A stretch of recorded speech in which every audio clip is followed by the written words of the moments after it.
মৌলভীবাজার জেলা বিএনপির নেতৃবৃন্দ রয়েছেন, বিভিন্ন রাজনৈতিক দলের নেতা কর্মীরা এখানে রয়েছেন, দাওয়াতি মেহমানবৃন্দরা এখানে রয়েছেন। আমরা দেখতে পাচ্ছি দীর্ঘক্ষণ ধরে আজকের এই অনুষ্ঠানের কার্যক্রমে এখন পর্যন্ত আজকের অনুষ্ঠানের যেই প্রধান অতিথি আসার কথা তিনি কিন্তু ইতিমধ্যে পৌঁছে গিয়েছেন।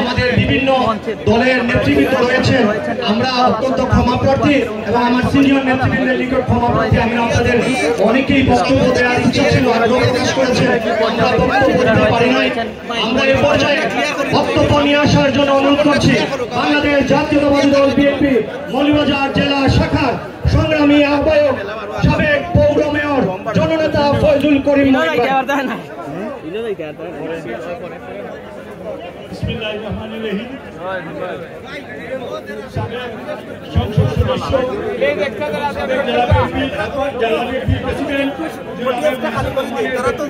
মানুষ না দেখলে তারাই